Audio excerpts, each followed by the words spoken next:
Good morning, and thank you all for coming out today. We getting a little bit of a late start. We prayed for sun for the last 6 months, but I need to work harder. I want to thank you all for coming out to visit the traveling Vietnam Memorial Wall. The wall that's on the side over here is an 80% replica of what's in Washington, D.C. And it includes all the same names and recognitions that are on the wall. To Vietnam veterans, the wall has become a somber, sacred tribute to the more than 58,000 men and women who gave their lives during the Vietnam War. So today we're going to commemorate their memories. And let us also not forget those who have passed from their wounds upon returning home.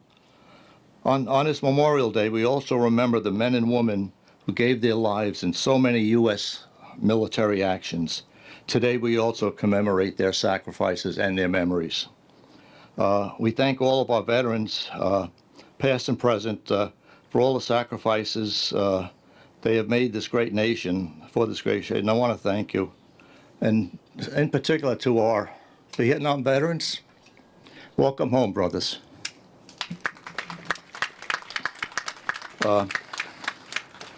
If I ask you to please stand and remove your caps, I'm going to ask Father Jerome Johnson, the pastor of St. Thomas the Apostle Church in Old Bridge, to lead us in an invocation.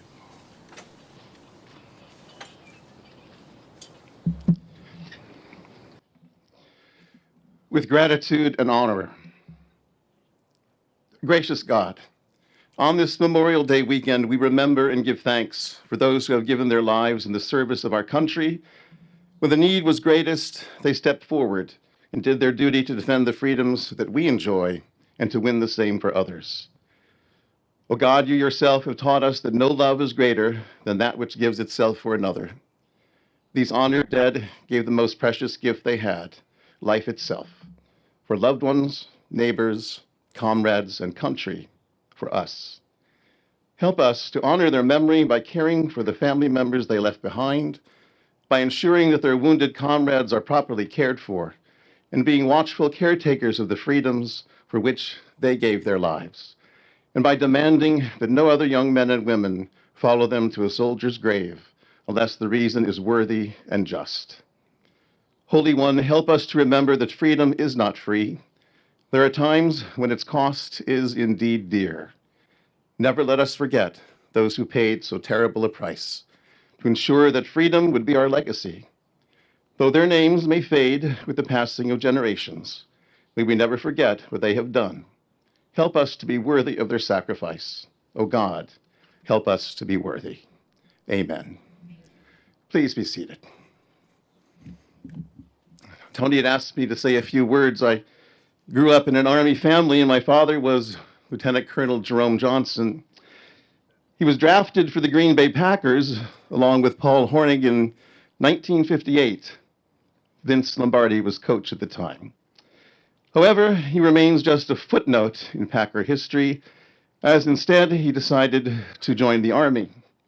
He was a career Army officer in the 25th Infantry, known as Tropic Lightning, and did 3 tours in Vietnam. We lived in Wisconsin, Georgia, Virginia, Kansas, Hawaii twice, Germany twice, and Italy. I went to 4 different elementary schools and 2 different high schools.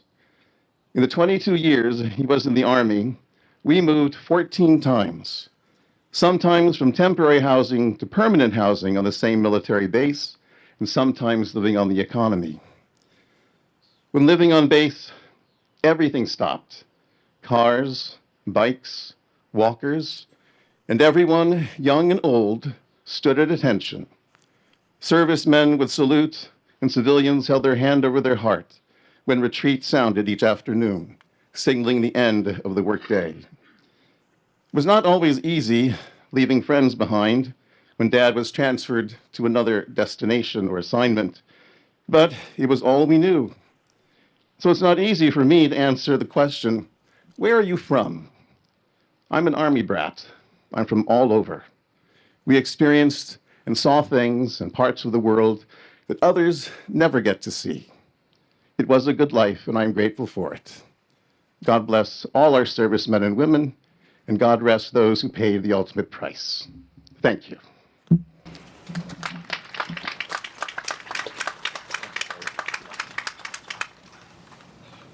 Thank you, Father. Very well said.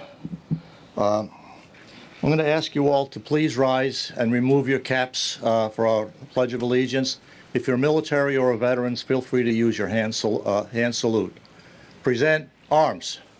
And I'm going to introduce Lyric Davila from Churchill Junior High School, and she's going to lead us in the Pledge of Allegiance.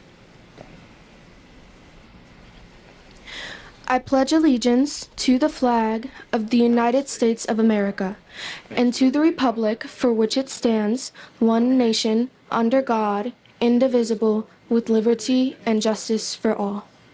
Order, arms.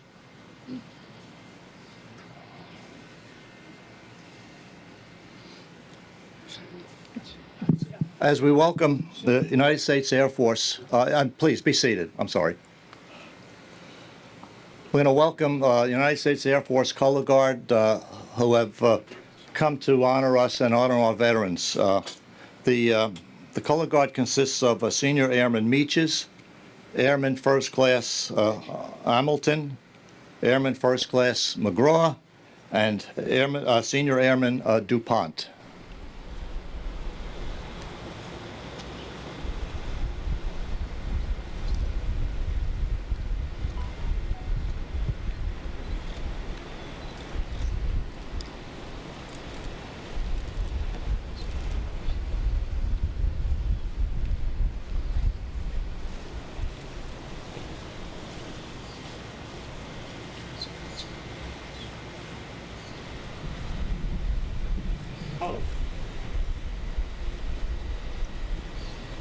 Halt.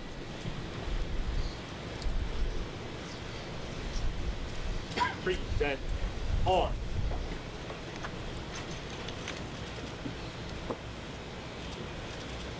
Again, please stand as Lyric will sing us our national anthem. Again, present arms. Oh, say, can you see by the dawn's early light what so proudly we hailed at the twilight's last gleaming, whose broad stripes and bright stars through the perilous fight o'er the ramparts we watched were so gallantly streaming, and the rocket's red glare, the bombs bursting in air, gave proof through the night that our flag was still there. Oh, say does that star-spangled banner yet wave o'er the land of the free and the home of the brave? Order, arms. Well done. Thanks. Thank you, Lyric. Very well done. Halt. Halt. No.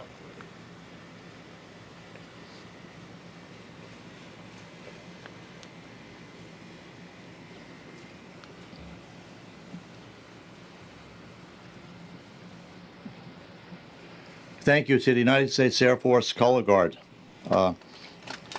At this point, please, again, be seated. At this point, I'm going to introduce Commander Tom Kuhil. Tom is a Navy veteran, and he's the commander of VFW Post 133 here in East Brunswick. Tom has been an avid supporter of all veterans and veterans organizations and has lived a long time resident in East Brunswick. He's committed 110% to the needs and interests of veterans. And he serves our community in itself in so many ways. Commander Tom Kuhill.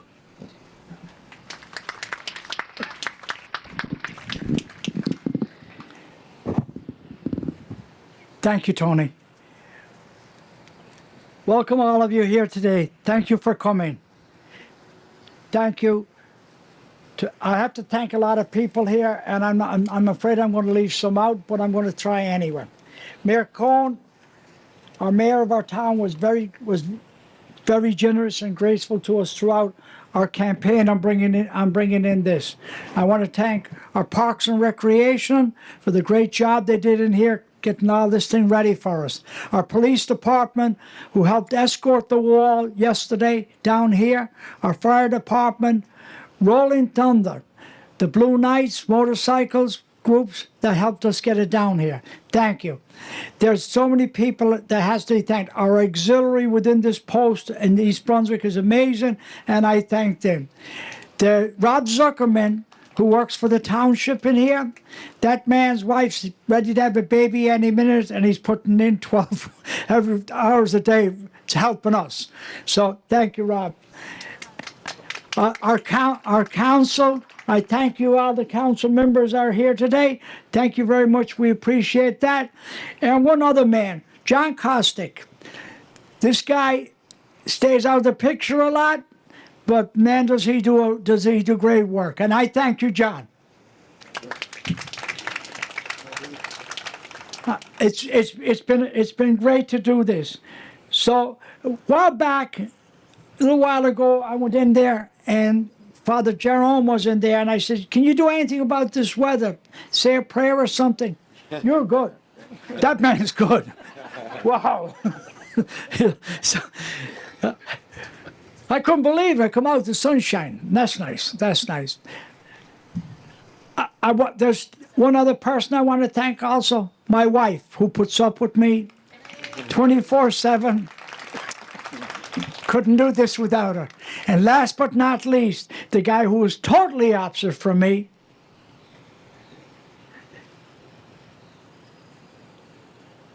I don't know how he does it.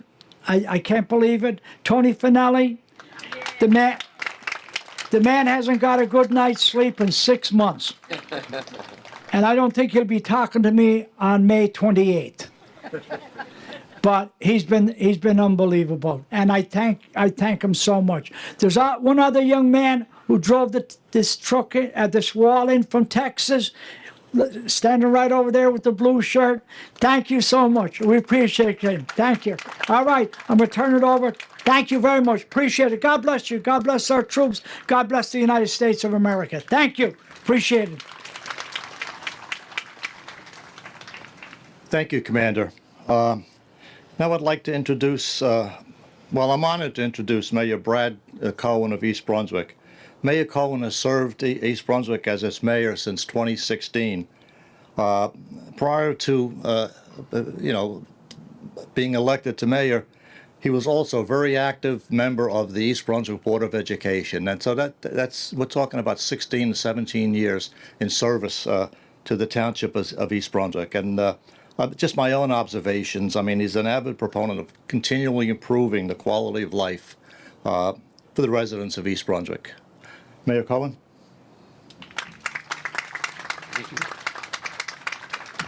Thank you, Tony. Thank you, Tommy. I too want to thank everybody for inviting me here today, but I think the reality is that when you look at this wall, we've talked about it for so long, but when you look at it, it's just incredibly awe-inspiring to think that there were 58,000 men and women, mostly men, who gave their lives to defend this country. And they're just those that stand in a long line of people who have given ultimate price to preserve our country. And it's this time of year that I normally have students that come up to the township in 3rd grade, and they learn about government, and they get an opportunity to meet with me where we learn about government. They get to meet with the police where they learn about public safety and the rights and responsibilities of citizens to be part of that team in order to keep us all safe. But the thing that I always say about this country, and it points to me recognizing that we have three people here today who represent the Daughters of American Revolution who are standing right in front. I please give them a round of applause for being here today. And it's really awe-inspiring to think about how far back they could trace the lineage of this country and their history here. But in the greater history of world history, the United States is but an infant. A democracy which started with the United States of America is in its infancy. It can be lost in an instant. And so if you think about all those people who have gone out to defend this country and put their lives on the line throughout all of history, these are the people who are truly the heroes, because they have defended us and in all times in order for us to preserve this very, very young nation that is a model and a beacon, as they say, to the world. I was born in 1960, and this Vietnam War is a lot more vivid for me than almost any other conflict, which I basically learned in history books. Because I remember growing up in the world and the age of television. And every single evening, the news, which was only an hour at night, not the crawl that you see in the 24-hour news cycle that we have today. But I remember listening to the news and hearing about conflict overseas, and it was clouded in the counterculture of the civil rights movement and women's movement and the anti-war movement. I remember Kent State. I remember the college campuses that were filled with people that had signs that were anti-war, something that should resonate right now with what we're seeing on college campuses as we speak. I remember the lists of all the names of the individuals who had lost their lives in the news on TV every night. I remember hearing about body bags. I remember my mother being panicked that her firstborn son might have to go overseas to fight a war to defend a country, which I would have done. Fortunately for me, I graduated, actually I think my 16th birthday, which is when you were required to register the war, it ended in 75. I turned 16 in 76. But I remember all of that. It's very vivid to me. And I think that the thing that plays on my mind the most is the fact that when you see all of these names here, 58,000 people, every one of those men and women had a life.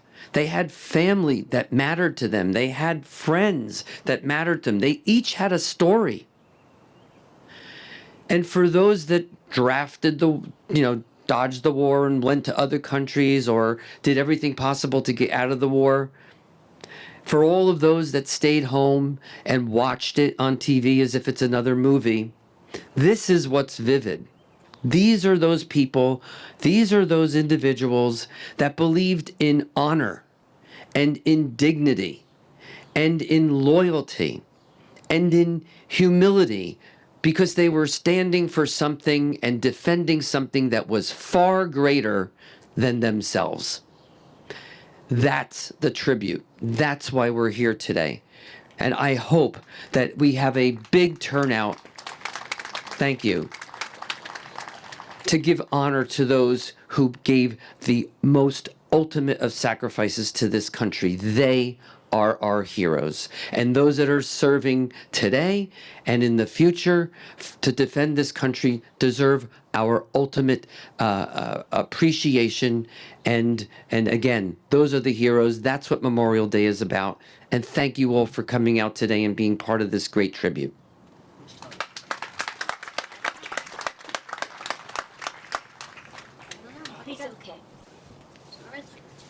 Thank you, Mary. Very well said. I have the honor of introducing a man who has spent just about all of his life as an advocate for veterans. And he's testified before Congress on numerous occasions for veterans' interests, for veterans' benefits. And he's tireless. Even as we age, he doesn't quit. I'm honored to introduce Mr. George Lasicki. George is the past national commander of VFW.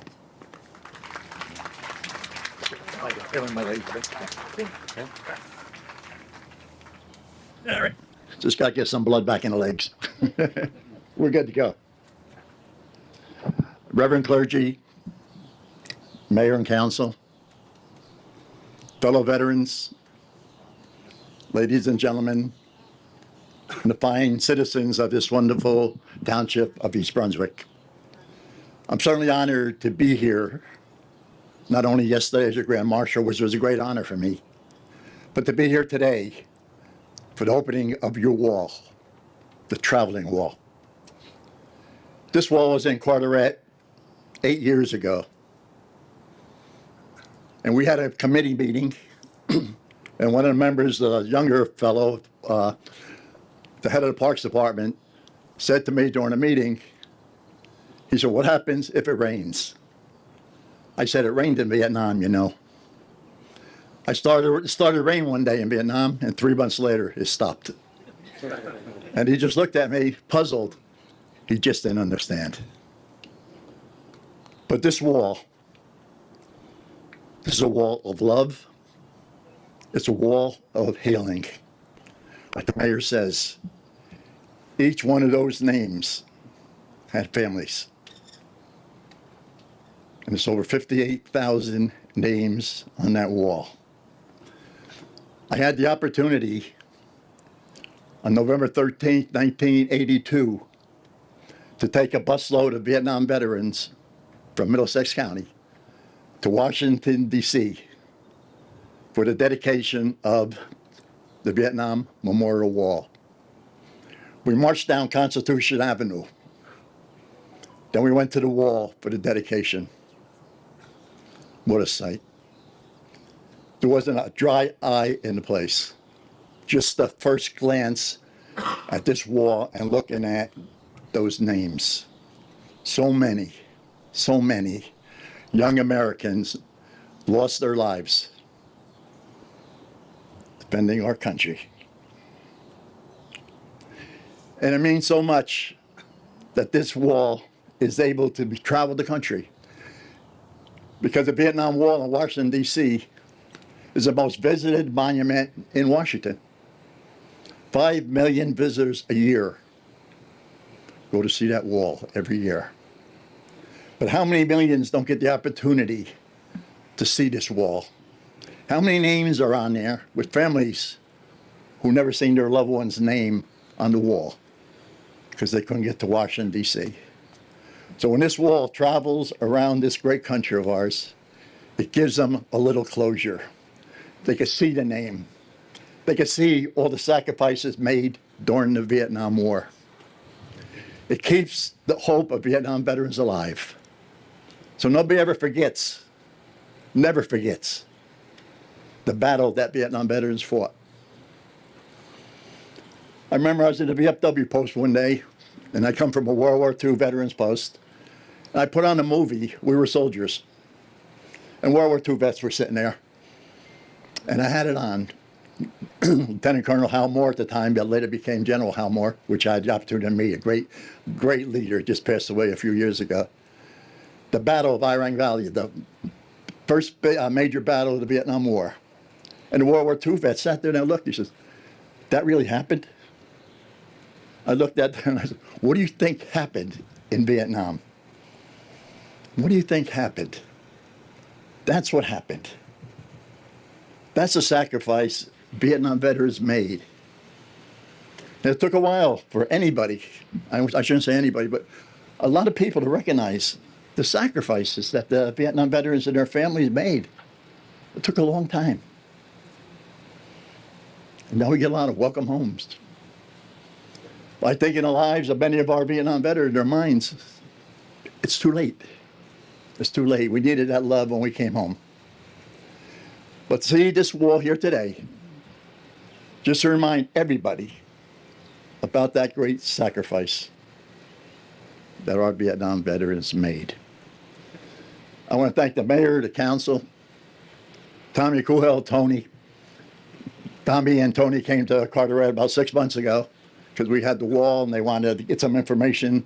We went to the mayor's office. We sat down with the mayor. He gave them all the plans that we had, and we brought the wall into Carteret.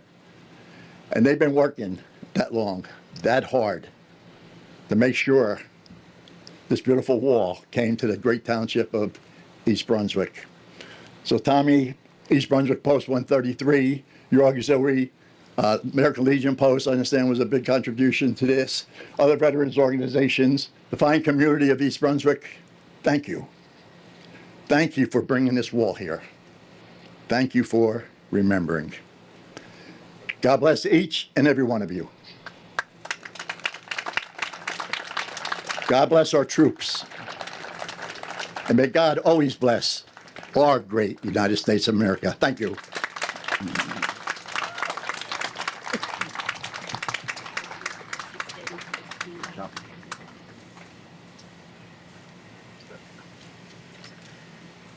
Thank you, George. Excellent as usual.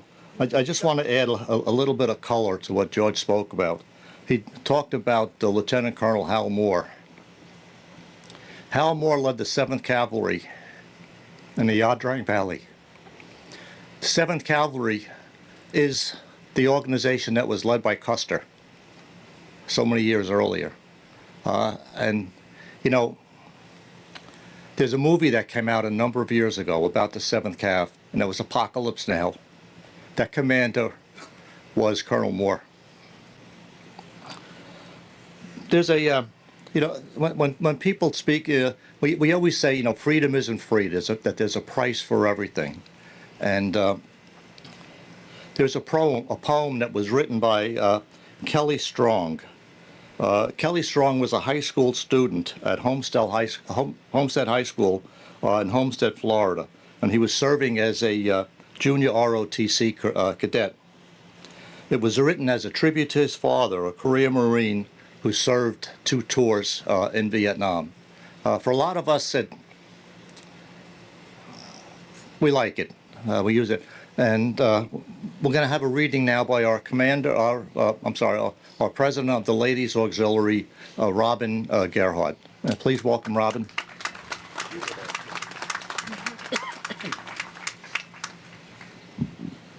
Freedom is not free. I watched the flag pass by one day. It fluttered in the breeze. A young Marine saluted it, and then he stood at ease. I looked at him in uniform, so young, so tall, so proud, with haircut square and eyes alert. He stand out in a crowd. I thought how many men like him had fallen through the years, how many died in foreign soil, how many mothers' tears. How many pilots' planes shot down, how many foxholes were soldiers' grave. No, freedom is not free. I heard the sounds of taps one night when everything was still. I listened to the bugler play and felt a sudden chill. I wonder just how many times that taps had meant amen when a flag had draped a coffin of a brother or a friend. I thought of all the children, of the mothers and the wives, of fathers, sons, and husbands with interrupted lives. I thought about a graveyard at the bottom of the sea, of unmarked graves in Arlington. No, freedom isn't free. Thank you. Thank you, Robin. Thank you, Robin. We're going to take a moment. I'm going to invite Rob Zuckerman of the Township of East Brunswick. He wants to introduce a very special speaker to us. Rob? Thank you. And we've been talking about this for months, and I think seeing it and feeling it in person is really something else. So first that, and you know, East Brunswick, it's an honor and a privilege to be able to host this here in our town, but those 58,000 people are beyond just East Brunswick, and the recognition of this, the importance of this memorial is beyond East Brunswick. So we have the privilege of Casey Doss here from U.S. Senator Booker's office to come and say a few words. Good morning. Just first off, what a beautiful location to host a traveling wall. Mayor, thank you for having us today. Unfortunately, Senator Booker was unable to make it, but as as a veteran of the conflicts in both Iraq and Afghanistan, I'm proud to be here today on his behalf to read a letter from him. I do want to say first off, sir, though, that as you know, somebody from the next generation, I appreciate, and I know my peers appreciate, so much of what the Vietnam generation has done to ensure that the treatment that you received when you arrived home is not the treatment that I received when I arrived home, and that the services, that the care, that the VA, that our state, that our counties, and that our communities provide is so much more robust than it was for your generation. And so thank you. Thank you for the advocacy, for the hard work that you've done to ensure that we've made improvements. And of course, we still have improvements to make, and we know that. But again, I just want to read a letter from Senator Booker marking today's occasion. Dear friends, it is a privilege to extend my warmest greetings as you gather to mark the opening of the Traveling Vietnam Veterans Memorial Wall in East Brunswick. Thank you to all involved in bringing the Traveling Wall to East Brunswick, helping us to remember and honor those Americans who died in the Vietnam War. There are 58,318 names of fallen Americans on the Vietnam Memorial, including 1,564 New Jerseyans, 106 from Middlesex County, and 2 from East Brunswick. The wall is a testament to their sacrifice and the irredeemable debt we owe to those who, in the words of President Abraham Lincoln, gave the last full measure of devotion. To honor their sacrifice, we must continually strive to make a more perfect union. We must honor as well those whose family members and loved ones are inscribed upon the wall, who still mourn the loss of a father, mother, son, daughter, brother, sister, or friend. The stark design of the wall echoes their absence from us for the past half century. Finally, we honor as well the 2.7 million Americans who served in the Vietnam War, many who lost comrades, and many who still carry the visible and invisible scars of war. We must continue to recognize their service and sacrifice and ensure we are upholding our sacred obligation to them. Please accept my best wishes for a memorable event. Sincerely, Cory A. Booker. Thank you.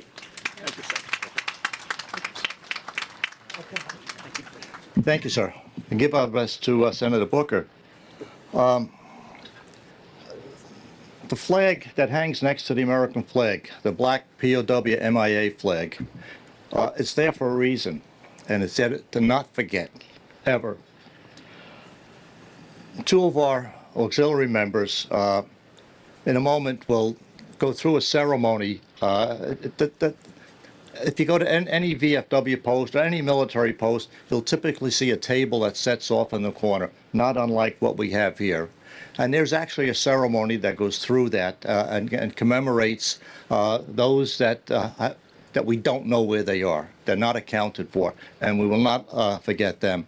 So at this point, I'd like to ask Tom Fickovic and Larry Gerhard to please, walk us through the service.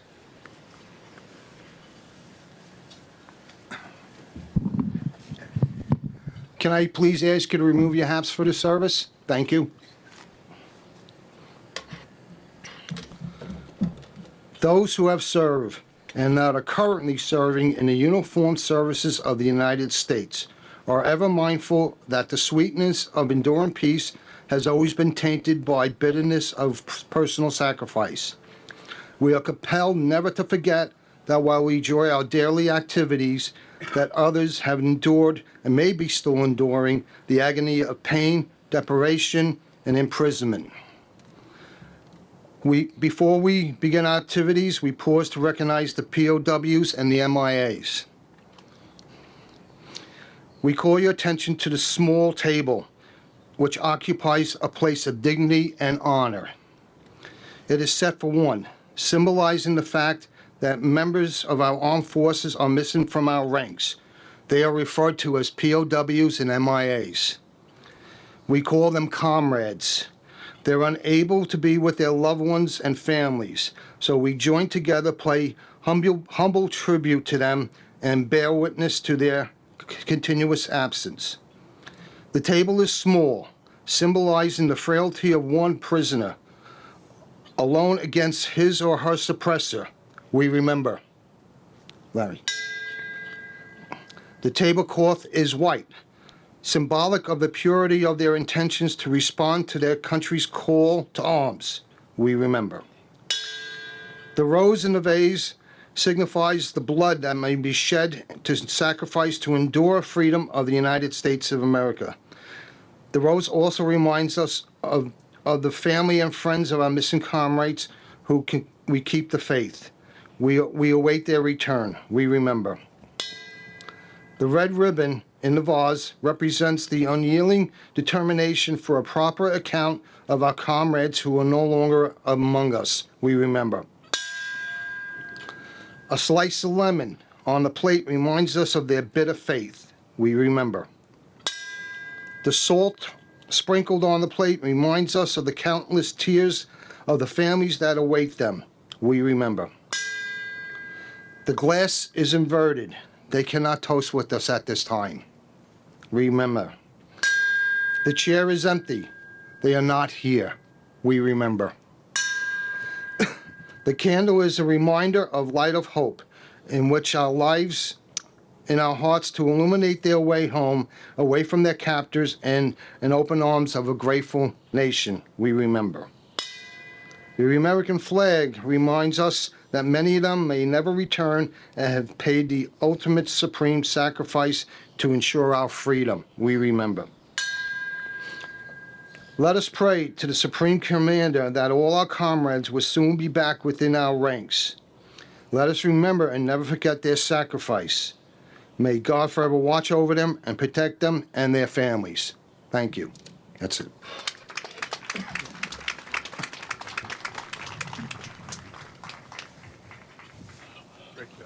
Thank you, Tom and Larry. Very well done.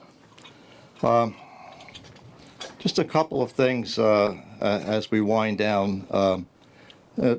Commander Kuhl mentioned it before. We're thankful. We have had so many family and friends that have answered our call to bring this memorial to East Brunswick. We'd like to thank those members of VFW Post 133, our auxiliary, and the members of especially VFW Posts 7508 and 4589 and their auxiliaries. Special thanks to the Township of East Brunswick. Without this, this would never have been possible, without their support and their commitment and their generosity. While you're here today, just please keep in mind that the meaning of the Memorial Day and why we were here. We've had a number of organizations and individuals throughout the town that have volunteered memorabilia about the different wars and stuff like that. East Brunswick Museum being one of them. We don't have a sign, but on the side of the building over here, there's an entrance, and we have a museum set up. And would invite you to come walk through and just browse. And there's a few stories to be told in there. The commercial part of it is, if you would consider a donation to help us, cover the cost of the wall, and we do have commemorative T-shirts that'll be, sold on the far end of the area. Just a couple of things that are coming up in the future. East Brunswick High School Chambers Orchestra and Choir, they're going to be here at noon, right? Yeah, the East Brunswick High School Honors Chamber Orchestra and the Choir will be here to entertain us at noontime. At around 2 o'clock, Vietnam Veterans of America, Chapter 233, from Metuchen, will conduct a wreath-laying service ceremony to honor our veterans, and that'll be about 2 o'clock. We originally had planned to have the Marine Corps League, the John Basilone detachment here today to do another wreath-laying service. They've asked to reschedule till tomorrow, so they'll be here tomorrow sometime around 10 a.m. in the 10 a.m. hour. This evening, we're going to welcome Bill Spadia, who's a talk show host from New Jersey 101.5, and he'll be here to speak, and that'll be at about 5 o'clock. And then each evening at around 8 o'clock, we'll have kind of an evening ceremony to wind down each day. So please, look at our schedule. It's available online at eastbrunswick.org. We have some pamphlets here that talk about it, and we recognize our donors, their generosity. So please, the sun's out. Let's I don't want to say enjoy the day, but please, share the day with us. Thank you so much. Just want a couple more things, and then I'm going to move John O'Keefe. The couple of people I forgot to thank out here today too. Brunswick Remodeling. They were here all day long yesterday, putting up with us. We had Joe Kim. I don't know if Joe left or not. He's our printer, and he did tremendous work for us.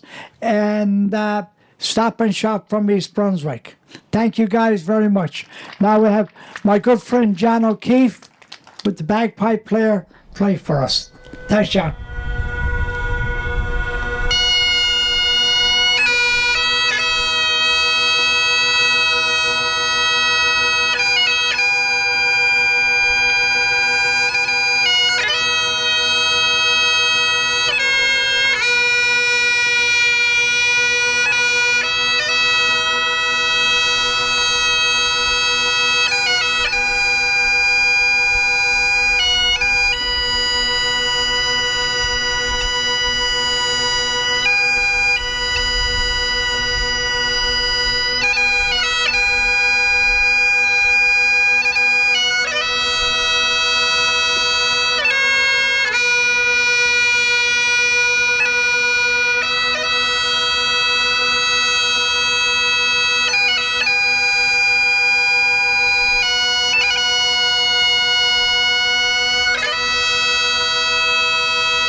For me, we talk about all the support that we've had.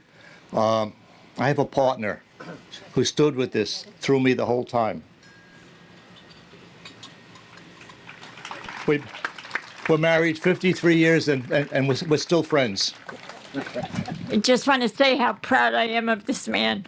He's absolutely remarkable. If you haven't seen it for yourself, I'm here to tell you, remarkable.